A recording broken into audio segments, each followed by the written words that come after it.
শান্তির চাবিকাঠি।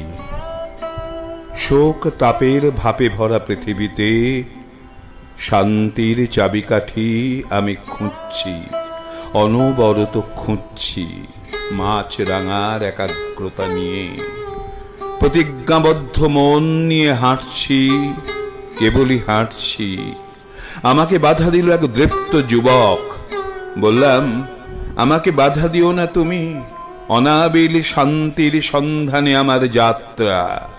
তেজি যুবক বলে উঠল সহাস্যে, শালমলি বৃক্ষ সম আমার বলিষ্ঠ হাত, গাছের গুঁড়ির মতো চওড়া বুক, তেজি ঘোড়ার মতো পেশি। দেব তোমায় শান্তি, শক্তি, নির্ভয়। আমার মননে বিশ্বাস ধরাতে পারল না। আবার এগিয়ে চললাম শান্তির সন্ধানে। বৃক্ষের নিচে দেখা হলো সৃষ্টির অন্তহীন রহস্য। এক মদালসা যুবতীর সঙ্গে বিরল কটাক্ষে আমাকে বলে উঠল, কোথায় যাবে তুমি শান্তির সন্ধানে?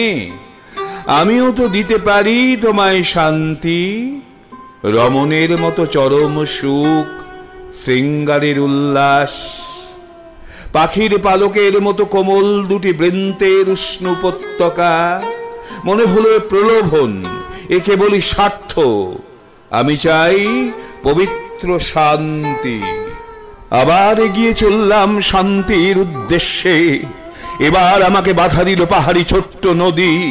লক্ষ্যস্থল জানার পর আমাকে বলল, আমিও শোনাবো ভোরবেলার পাখির ডাক, মধ্যরাতে বৃষ্টি পড়ার টাপুর টুপুর শব্দ, নুড়ি পাথর গড়ানোর টুংটাং ধ্বনি, পাড়ের কাছে ঢেউয়ের ছল ছলানি, যেন শরদের ঝালা।